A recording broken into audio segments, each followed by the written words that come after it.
Libro 2. Con Julio Verne, una ciudad flotante. Capítulo 1. Llegué a Liverpool el 18 de marzo de 1867. El Great Eastern debía zarpar a los pocos días para Nueva York, y acababa de tomar pasaje a su bordo. Viaje de aficionado, ni más ni menos. Me entusiasmaba la idea de atravesar el Atlántico sobre aquel gigantesco barco. Contaba con visitar el norte de América, pero esto era solo accesorio. El Great Eastern ante todo, el país celebrado por Cooper, después. En efecto, el buque de vapor a que me refiero es una obra maestra de arquitectura naval. Es más que un barco, es una ciudad flotante, un pedazo de condado desprendido del suelo inglés y que, después de haber atravesado el mar, debía soldarse al continente americano. Me figuraba aquella masa enorme arrastrada sobre las olas, su lucha con los vientos a quienes desafía, su audacia ante el importante mar, su indiferencia a las expresadas olas, su estabilidad en medio del elemento que sacude, como si fueran botes, los Vario y los Soyerino. Pero mi imaginación se quedó corta. Durante mi travesía, vi todas estas cosas y otras muchas que no son del dominio marítimo, siendo el Great Eastern no solo una máquina náutica, sino un microscopio, pues lleva un mundo consigo. Nada tiene de extraño que en él se encuentren, como en otro teatro, más vasto, todos los instintos, todas las pasiones, todo el ridículo de los hombres. Al dejar la estación me dirigí a la fonda de Adepi. La partida del Great Eastern estaba anunciada para el 30 de marzo, pero, deseando presenciar los últimos preparativos, pedí permiso al capitán Anderson, comandante del buque, para instalarme desde luego a bordo. El capitán accedió con mucha finura. Bajé al día siguiente, hacia los fondeaderos que forman una doble fila de docks en las orillas del Mersey. Los puentes giratorios me permitieron llegar al muelle de Neb Prince, especie de balsa móvil que sigue los movimientos de la marea y que sirve de embarcadero a los numerosos botes que hacen el servicio de Birkenhead, anejo de Liverpool, situado en la orilla izquierda del Mersey. Este Mersey, como el Támesis, es un insignificante curso de agua, indigno del nombre de río, aunque desemboca en el mar. Es una vasta depresión del suelo, lleno de agua, un verdadero agujero, propio por su profundidad, para recibir buques del mayor calado, tales como el Great Eastern, a quien están rigurosamente vedados casi todos los puertos del mundo. Gracias a su disposición natural, esos dos riachuelos, el Támesis y el Mersey, han visto fundarse en sus desembocaduras dos inmensas ciudades mercantiles, Londres y Liverpool.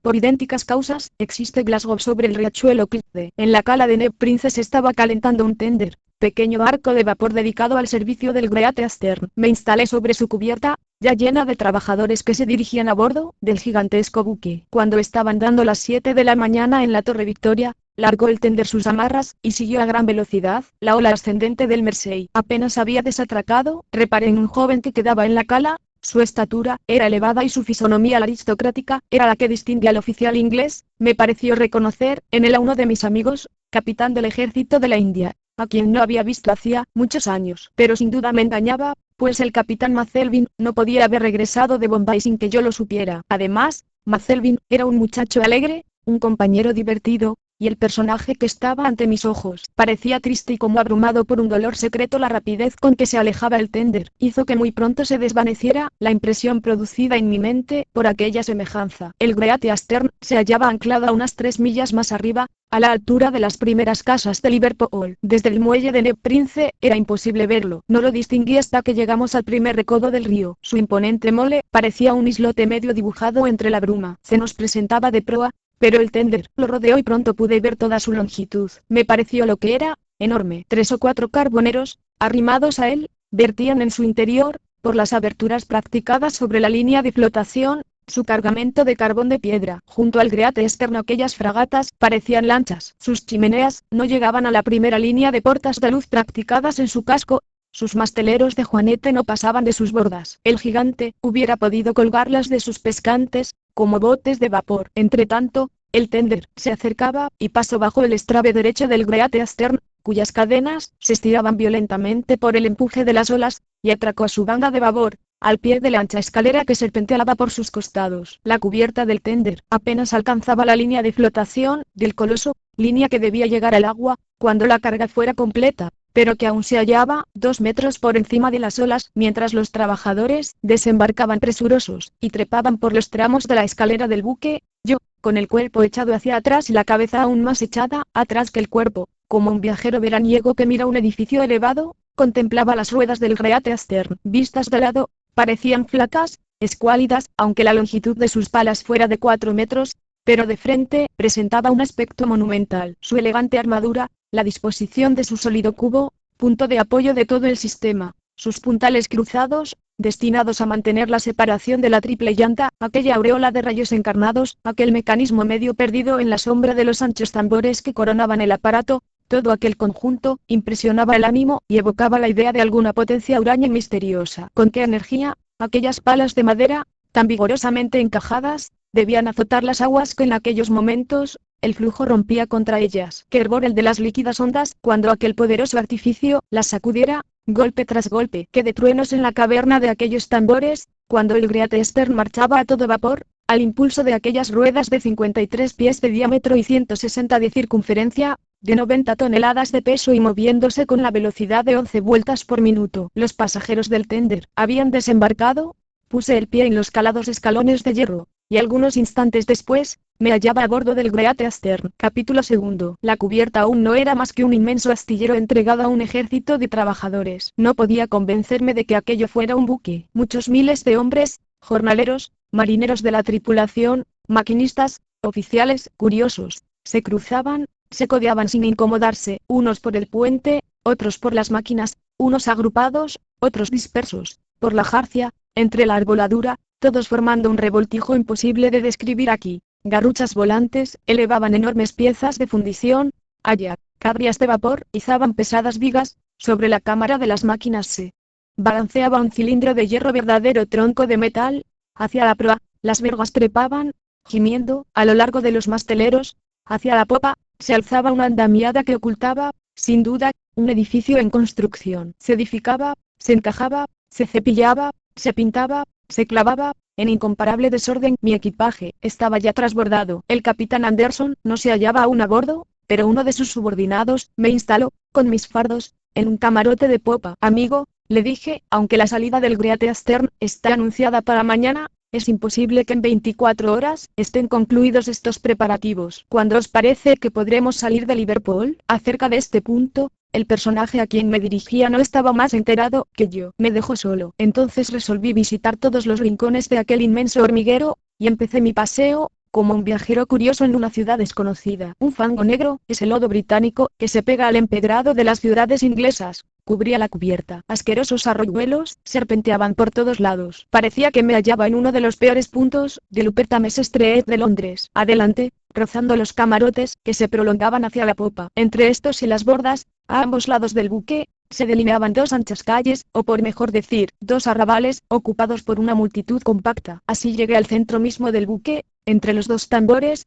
reunidos por un doble sistema de pasarelas. Allí se abría el antro destinado a contener los órganos de la máquina de ruedas, y pude ver aquel admirable artificio de locomoción. Unos 50 trabajadores estaban repartidos en los huecos del metálico edificio, unos enganchados a los largos émbolos inclinados según diversos ángulos, otros colgados de las bielas, estos ajustando el excéntrico, aquello asegurando, con enormes llaves, los cojinetes para los muñones. El tronco de metal, que descendía lentamente por la escotilla, era un nuevo árbol motor destinado a transmitir a las ruedas el movimiento de las bielas. De aquel abismo salía un ruido continuo, mezcla de sonidos agrios y discordantes. Después de dirigir una ojeada a aquellos trabajos de ajuste, proseguí mi paseo, y llegué a la popa, donde algunos tapiceros acababan de adornar una cámara bastante espaciosa, designada con el nombre de Smoking Room, que era el salón de fumar y a la vez el café de aquella ciudad flotante, alumbrado por 14 ventanas, con cielo raso blanco y oro, y con las paredes adornadas con molduras y cuarterones de madera de limoncillo. Después de atravesar una especie de plazoleta triangular, que formaba la proa del puente, llegué al estrave, que caía a plomo sobre la superficie de las aguas. Desde aquel punto extremo pude ver, por un jirón de las bramas, la popa del Great Eastern, a más de 2 hectómetros de distancia. Semejante coloso bien merece que se empleen tales unidades para evaluar sus gigantescas dimensiones. Regresé por la calle de estribor, evitando el choque de las poleas que se columpiaban en los aires y los latigazos de la jarcia que el viento sacudía, librándome ya del beso de una volante, ya de las escorias inflamadas que una fragua vomitaba como un ramillete de fuegos artificiales. Apenas divisaba la parte superior de los mástiles, de 200 pies de altura, que se perdían entre la niebla a la que mezclaban su negro humo, los tenders de servicio y los carboneros. Más allá de la grande escotilla de la máquina de ruedas, observé una pequeña fonda, a mi izquierda, y después la larga fachada de un palacio coronado por una azotea cuya barandilla estaban adornando. Por fin, llegué a la popa, el lugar donde se alzaba la andamiada consabida. Allí, entre el último camarote y el vasto enrejado sobre el cual se elevaban las 4 ruedas del gobernalle,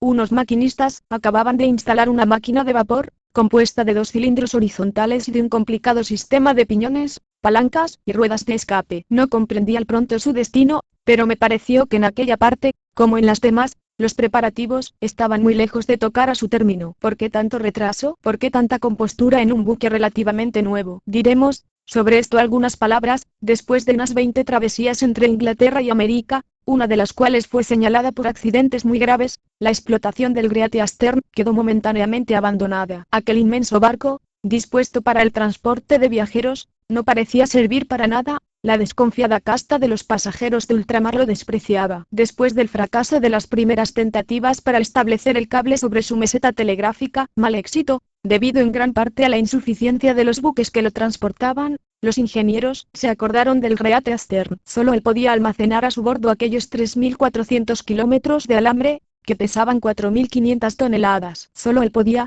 gracias a su indiferencia a los embates del mar, desarrollar y sumergir aquel inmenso calabrote. Pero la estiba del cable en el buque exigió cuidados especiales. Se quitaron 2 calderas de cada 6 y una chimenea de cada 3, pertenecientes a la máquina del hélice, y en su lugar se dispusieron vastos recipientes, para alojar el cable preservándolo una capa de agua de las capas atmosféricas. De este modo, el hilo pasaba de aquellos lagos flotantes al mar, sin sufrir el contacto de la atmósfera. La operación de tender el cable se efectuó con pleno éxito, y después, el Great Eastern fue relegado de nuevo a su costoso abandono. Tuvo entonces lugar la Exposición Universal de 1867. Una compañía francesa, llamada de los fletadores del Great Eastern, se fundó, con el capital de 2 millones de francos, con la intención de emplear el inmenso buque en el transporte de visitadores transoceánicos. De aquí la necesidad de volver a apropiar el Great Eastern a este destino, de cegar los recipientes, restablecer las calderas, agrandar los salones que debían habitar muchos miles de pasajeros, de construir aquellos camarotes con comedores suplementarios, y por último, de disponer 3.000 camas en los costados del inmenso casco. El Great Eastern fue fletado al precio de 25.000 francos mensuales. Se ajustaron 2 contratas con G. Forrester y compañía, de Liverpool, la primera, de 538.750 francos para el establecimiento de las nuevas calderas de hélice, la segunda, de 662.500 francos, para reparaciones generales y mobiliario del buque. Antes de emprender estos últimos trabajos, el Board of Trade exigió que el buque fuera sacado del agua, para poder reconocer escrupulosamente su casco. Hecha esta costosa operación, se reparó cuidadosamente y con grandes gastos una ligera grieta de la quilla. Procedióse luego a la instalación de las nuevas calderas. También fue preciso reemplazar el árbol motor de las ruedas, que se había resentido en el último viaje.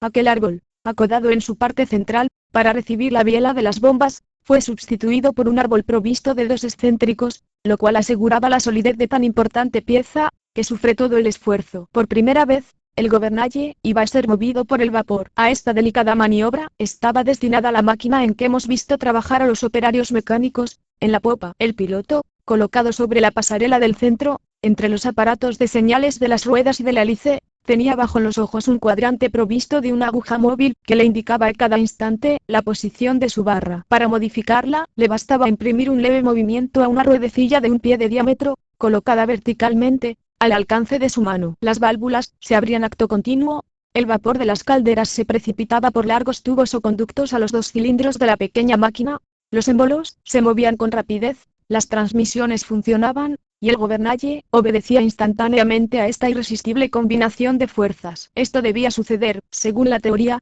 si la práctica no demostraba otra cosa. Un solo hombre podría gobernar, con un dedo, la masa colosal del Great Eastern. Por espacio de 5 días, prosiguieron los trabajos con febril actividad. Los retrasos perjudicaban notablemente a la empresa de los fletadores, pero los contratistas no podían hacer más. La partida se fijó irrevocablemente para el día 26 de marzo. El 25, la cubierta del Great Eastern estaba aún obstruida por todo el material suplementario. Pero durante este último día, la cubierta, las pasarelas, los camarotes se desocuparon poco a poco, se deshicieron los andamios, desaparecieron las garruchas, se dio por terminado el ajuste de las máquinas, se golpearon los últimos pasadores y se apretaron los tornillos en las últimas tuercas. Las piezas bruñidas recibieron un barniz blanco que debía preservarlas de la oxidación durante el viaje. Se llenaron los depósitos de aceite. La última placa descansó, por fin sobre su mortaja metálica. Aquel día, hizo el ingeniero la prueba de las máquinas. Una enorme cantidad de vapor se precipitó a la cámara de estas. Asomado a la escotilla,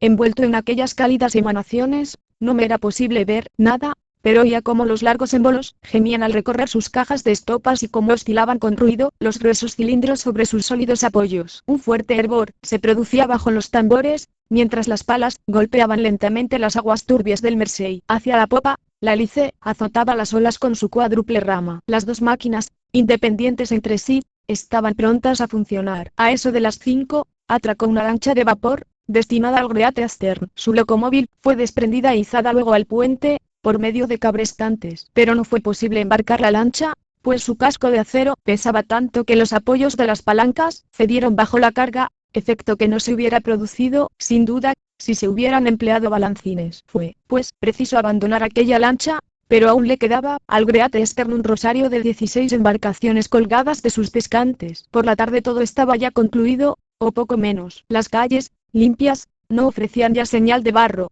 El ejército de los barrenderos había pasado por ellas. La estiba había terminado. Víveres, mercancías, combustible ocupaban las despensas, los almacenes y las carboneras. Sin embargo, el buque no se hundía aún hasta la línea de flotación, no sacaba los 9 metros reglamentarios, lo cual era un inconveniente para las ruedas, cuyas paletas, insuficientemente sumergidas, debían dar menos impulso. Pero, no obstante, podíamos partir. Me acosté, con la esperanza de salir al mar al día siguiente. No me engañaba. El 26 de marzo, al rayar el día, vi flotar en el palo de Mesana el pabellón americano, en el mayor el pabellón francés y en el trinquete el pabellón de Inglaterra. Capítulo 3. En efecto, el Great Eastern se disponía a zarpar. De sus 5 chimeneas, se escapaban ya algunas volutas de humo negro. Una espuma caliente transpiraba a través de los pozos profundos que daban acceso a las máquinas. Algunos marineros bruñían los 4 grandes cañones que debían saludar a Liverpool a nuestro paso. Algunos gavieros corrían por las vergas, recorriendo la jarcia para facilitar la maniobra. Se estiraban los obenques,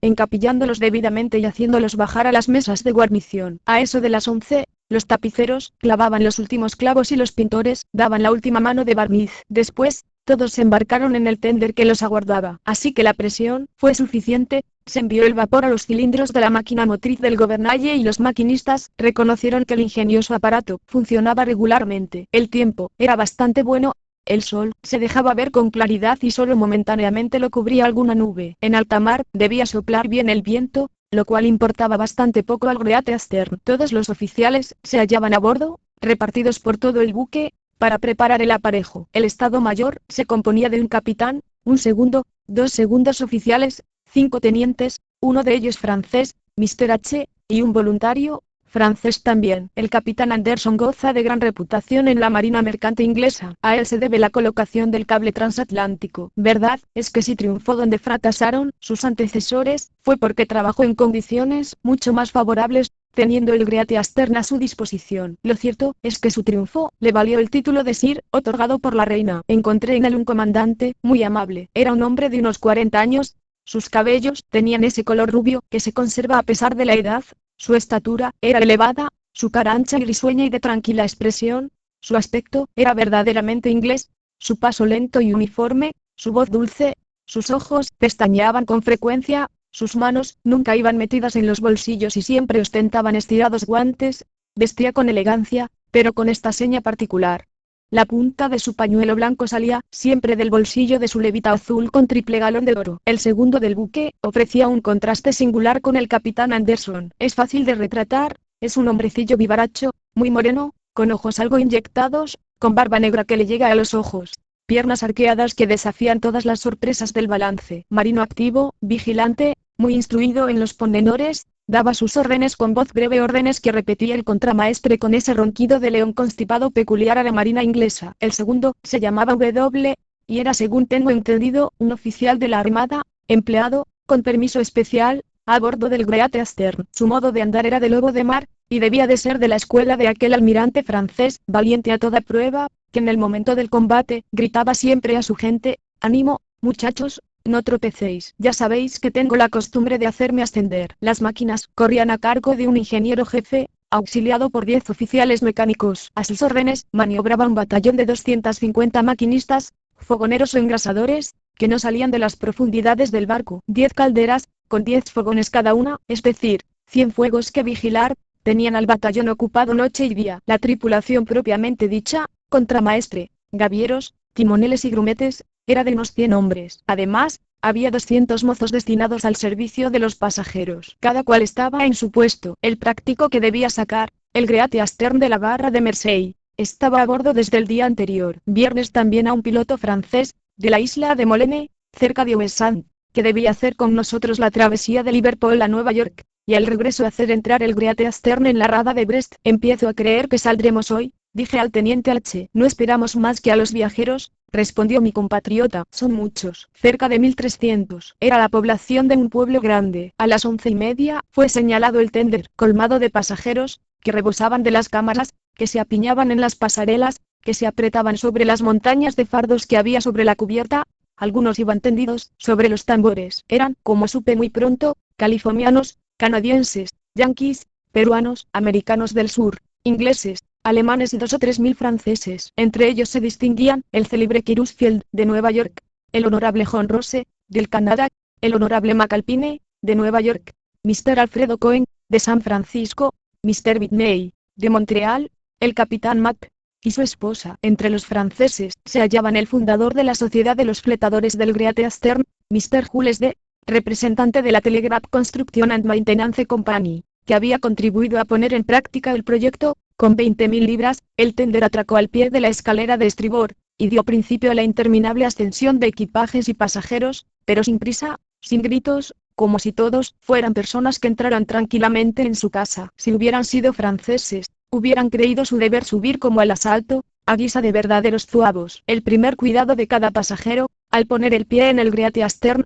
era bajar a los comedores, para marcar el puesto de su cubierto. Una tarjeta o su nombre, escrito con lápiz en un pedazo de papel bastaba, para asegurarle su toma de posesión. En aquel momento, se estaba sirviendo un almuerzo, y no tardaron las mesas en verse rodeadas de convidados, que cuando son anglosajones, saben combatir perfectamente, esgrimiendo el tenedor, el fastidio de una travesía. Con objeto de seguir todos los pormenores del embarque, me había quedado sobre cubierta. A las 12:30 todos los equipajes estaban transbordados. Allí pude ver, revueltos, 1000 fardos de todas formas y tamaños, cajones grandes como coches, capaces de contener un mobiliario completo, estuches de viaje de elegancia perfecta, sacos de formas caprichosas, y muchas de esas maletas americanas o inglesas, tan fáciles de reconocer por el lujo de sus correas, su hebillaje múltiple, el brillo de sus chapas y sus gruesas fundas de lona o de hule, con 2 o 3 grandes iniciales caladas en sendas chapas de hojalata. Pronto desapareció toda aquella balumba en los almacenes, iba a decir en las estaciones del entrepuente, y los últimos trabajadores, mozos de cuerda o guías, volvieron al tender, que se alejó, después de haber ensuciado el Great Eastern con las escorias de su humo. Volví hacia la proa, cuando de pronto me hallé en presencia del joven a quien había visto en el muelle de Ned Prince. Se detuvo al verme, y me tendió una mano que estreché cariñosamente. «¿Vos aquí, Fabián?», exclamé. «Yo mismo, amigo querido. No me engañé cuando, hace algunos días, creí veros en el embarcadero». «¿Vais a América?». «Sí». «¿En qué puede emplearse mejor una licencia de algunos meses que en correr el mundo? Dichosa la casualidad que os ha hecho elegir el Great Eastern para vuestro paseo». «No ha sido casualidad, querido compañero. Leí en un periódico que habíais tomado pasaje a bordo de este buque, y he querido hacer el viaje con vos. Acabáis de llegar de la India. El Lodaveri me dejó anteayer en Liverpool». «¿Y viajáis, Fabián?», le pregunté observando su rostro pálido y triste. «Para distraerme, si puedo», respondió, estrechando mi mano con emoción, el capitán Fabián Mazelvin. Capítulo 4. Fabián se separó de mí, para ir a reconocer su alojamiento,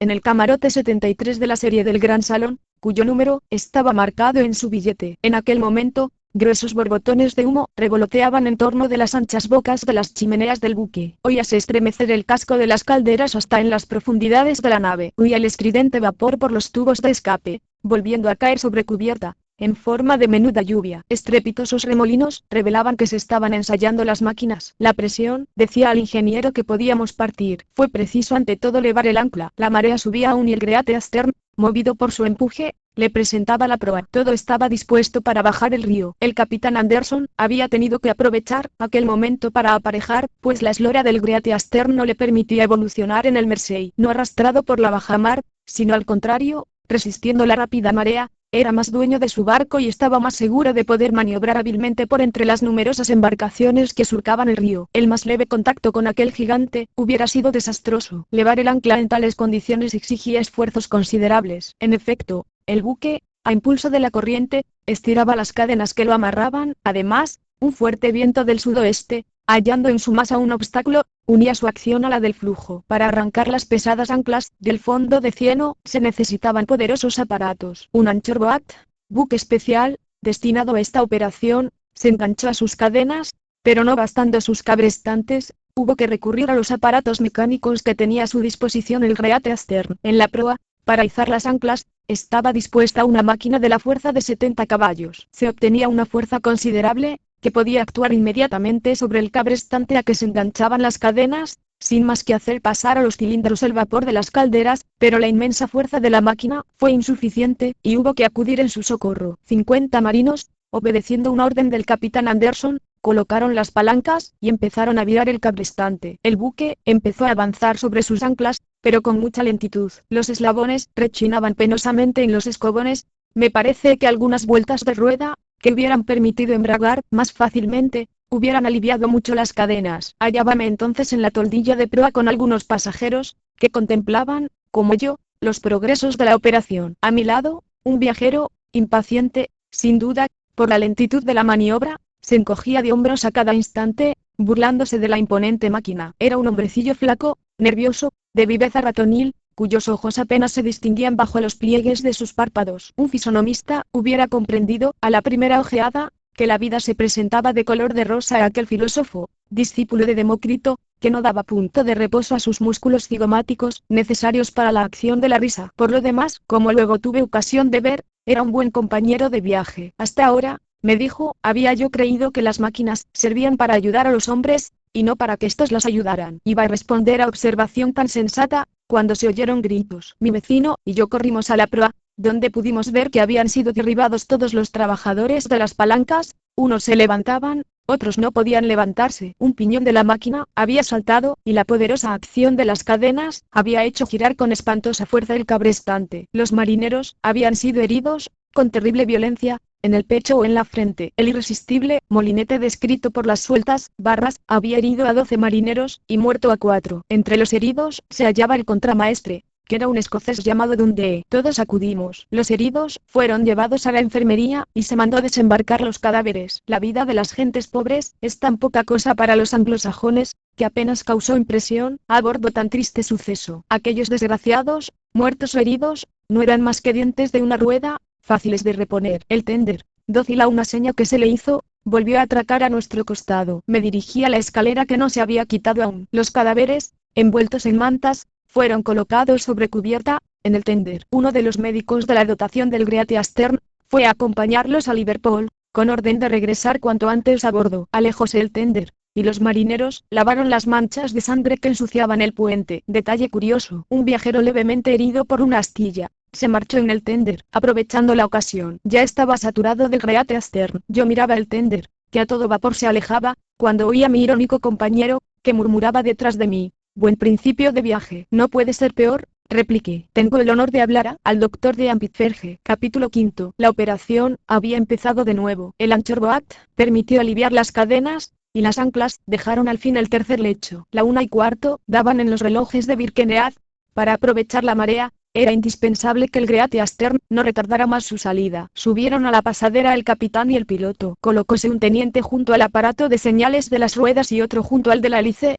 Entre los dos, junto a la ruedecilla destinada a mover el timón, estaba el timonel. Otros 4 timoneles, para el caso de que llegara a faltar la máquina de vapor, vigilaban en la parte de popa, dispuestos a maniobrar las grandes ruedas del timón. Para bajar el río, el Great Eastern no tenía más que hendir la marea. Diose la señal de partir. Resonó la hélice en la popa, azotaron las ruedas lentamente las primeras capas de agua, y empezó a moverse el buque. Casi todos los viajeros contemplaban, desde la toldilla de proa, el doble paisaje que ofrecían Liverpool a la derecha y Birkenhead a la izquierda. El Mersey no dejaba, para el paso de nuestro enorme buque, más que estrechos callejones, entre los buques anclados y los que se movían subiendo o bajando. Pero sensible a los más leves movimientos de la mano del piloto, el Great Eastern se deslizaba por aquellas angosturas, ágil como una piragua. Hubo un momento en que me pareció imposible que dejáramos de pasar por ojo a una fragata que cruzaba la corriente y que rozó, con sus penoles, el casco de nuestra gigantesca nave, pero se evitó el choque, y cuando, desde las cofas, pude ver aquel barco de 700 a 800 toneladas,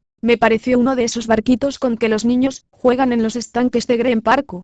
De Serpentine River. No tardó el Great Eastern en atravesar los muelles del embarque de Liverpool. Los 4 cañones, respetando la memoria de los muertos que el tender desembarcaba, permanecieron mudos, pero formidables aclamaciones y vivas reemplazaron aquellos estampidos, que son las más ruidosas manifestaciones de la cortesía nacional. Resonaron palmoteos, se levantaron los brazos, se agitaron los pañuelos con ese entusiasmo de que son tan pródigos los ingleses a la salida de todo barco, aunque sea una lancha que va a dar un paseo por la bahía. Más que manera de responder a aquellos saludos. Millares de curiosos coronaban las murallas de Liverpool y de Birkenhead. Los boats, cargados de espectadores, hormigueaban en el río. La tripulación del Lord Clyde, buque de guerra fondeado en la Dársena, saludó al Great Eastern con sus aclamaciones, desde lo alto de las vergas. Desde las toldillas de los buques anclados en el río, estrepitosas músicas nos enviaban terribles armonías que dominaban el griterío. Las banderas, en honor al gigante, no cesaban de subir y bajar, pero pronto empezaron a amortiguarse los gritos, a causa de la distancia. Pasamos rozando el Trípoli, paquebote de la línea Cunard, destinado al transporte de inmigrantes y que parecía una lancha, a pesar de sus 2000 toneladas. Después, el humo cesó de oscurecer el horizonte, aumentaron los espacios entre las casas, y pudo verse el campo por entre las paredes de ladrillo. Aún se distinguían las casas de campo de recreo, y en la orilla derecha del río, nos saludaron los últimos vivas, desde la meseta del faro y las caras y flancos del baluarte. A las 3 de la tarde, después de haber franqueado los pasos del Mersey, el Great Eastern salía al canal de San Jorge. Soplaba el suroeste. Nuestras banderas, estiradas, no formaban ni un pliegue. Algunas olas, que pasaban inadvertidas para el Great Eastern, empezaban a hinchar la superficie líquida. A las 4, el capitán Anderson mandó hacer alto, así que el barquillo satélite atracó, se le echó una escala de cuerda, por la cual se encaramó pesadamente el médico segundo del buque. El práctico bajó, con más agilidad, a su bote que le esperaba, y cuyos remeros llevaban cinturones salvavidas. Al pairo los esperaba una elegante goleta,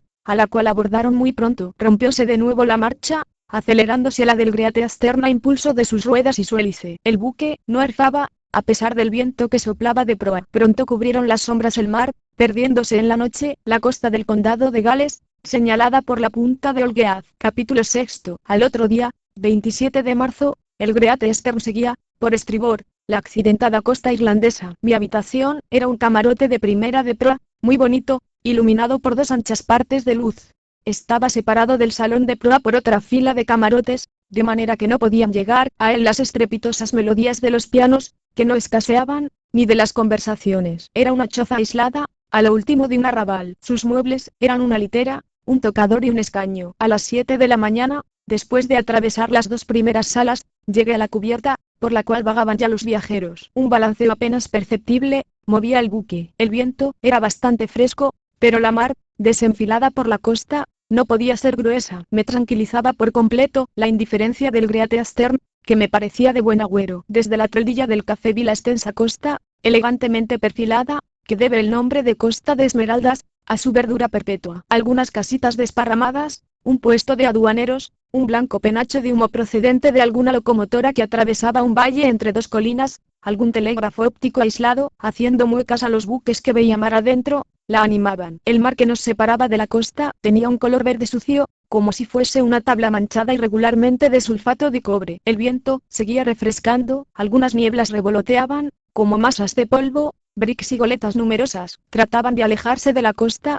Los steamers pasaban escupiendo humo negruzco, pero el Great Eastern, aunque no iba animado de gran velocidad, los dejaba rezagados, sin trabajo. Pronto, tuvimos a la vista a Lucenstone, puertecillo de arribada, delante del cual maniobraba una escuadrilla de pescadores. Todo buque, venga de América, o de los mares del sur, sea de vapor o de vela, de guerra o mercante, suelta allí, al pasar de largo, su valija de correspondencia. Un tren correo, siempre dispuesto, la lleva en pocas horas a Dublín. Allí, un paquebote, siempre humeante, steamer de pura sangre, máquina por sus 4 costados, verdadero montón de ruedas que surca las olas, no menos útil que el gladiador o la hija del aire, toma estas cartas, y atravesando el estrecho con velocidad de 18 millas por hora, las deposita en Liverpool. La correspondencia adelanta así en un día a los correos transatlánticos más ligeros. El Great Eastern, a eso de las 9, subió al este-noreste. Acababa yo de llegar a la cubierta cuando se acercó a mí el capitán Mazelvin,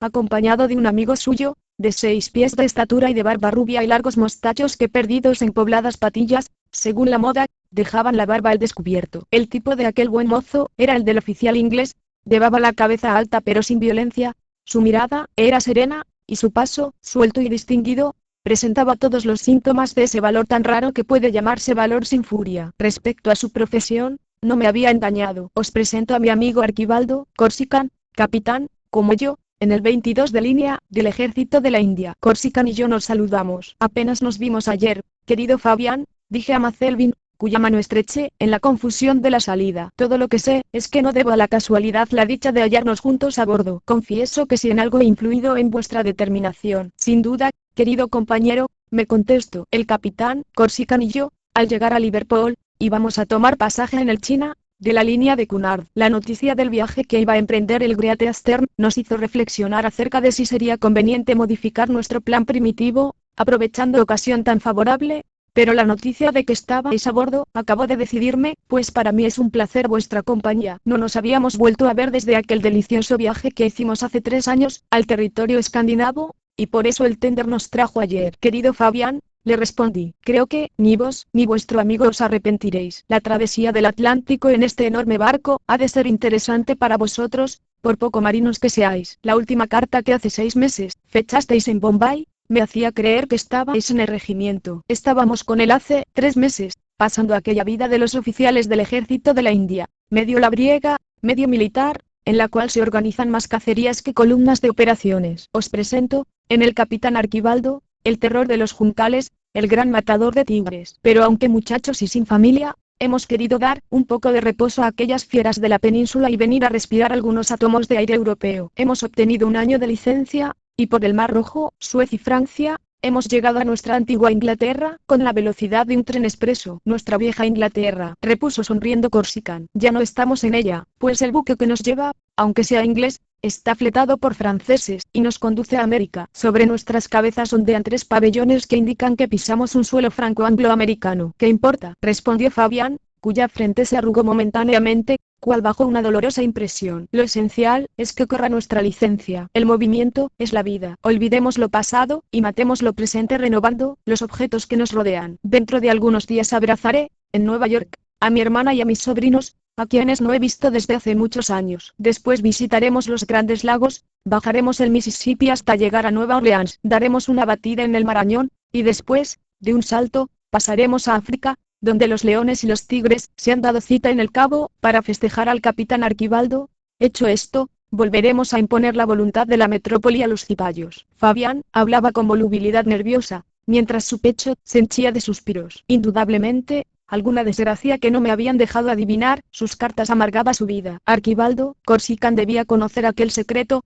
pues demostraba hacia Fabián, algo más joven que él, su cariño de hermano mayor, una amistad de esas que pueden llevar al heroísmo, en ocasiones determinadas. Un grueso camarero interrumpió nuestra conversación, tocando la bocina para avisar con 1/4 de hora de anticipación, el land de las 12:30. El ronco instrumento, con gran satisfacción de los pasajeros, resonaba 4 veces al día, a las 8:30, para el almuerzo, a las 12:30, para el land, a las 4:30, para comer y a las 7:30, para el té. Los pasajeros, despejando las anchas calles, se hallaron pronto sentados a la mesa.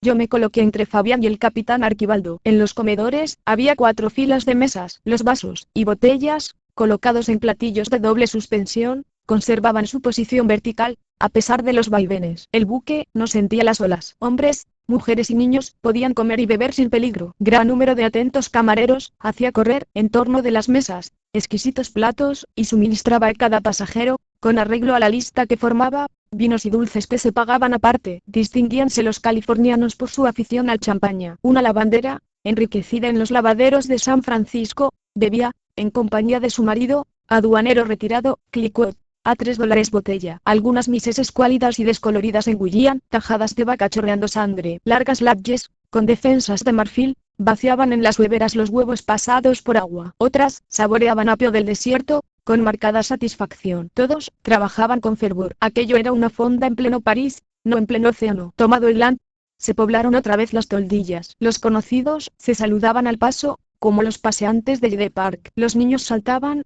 corrían, jugaban con sus aros y balones, como si estuvieran sobre la arena en las Tullerías. Casi todos los hombres fumaban paseando. Las señoras charlaban, sentadas en sillas de tijera. Las ayas y niñeras cuidaban de los niños. Algunos americanos panzudos se columpiaban en sillones de balancín. Los oficiales del buque iban y venían, unos observando la aguja, otros respondiendo a las preguntas, algunas harto inocentes o ridículas, de los viajeros. Entre los resoplidos de la brisa, se oían los ecos de un órgano colocado en el salón de popa y los de 2 o 3 pianos de Pleyel, que en los salones bajos se hacían una competencia lamentable. A eso de las 3, resonaron estrepitosas voces de triunfo, y los viajeros cubrieron las toldillas. El Great Eastern pasaba a 2 cables de un paquebote, al que había adelantado. Era el Dropontis, con rumbo a Nueva York, que saludó al gigante de los mares, a quien este contestaba. A las 4:30 aún se divisaba tierra, a 3 millas a estribor. Apenas nos permitía verla la oscuridad de un chubasco repentino. Pronto apareció una luz. Era el faro de Fastenet,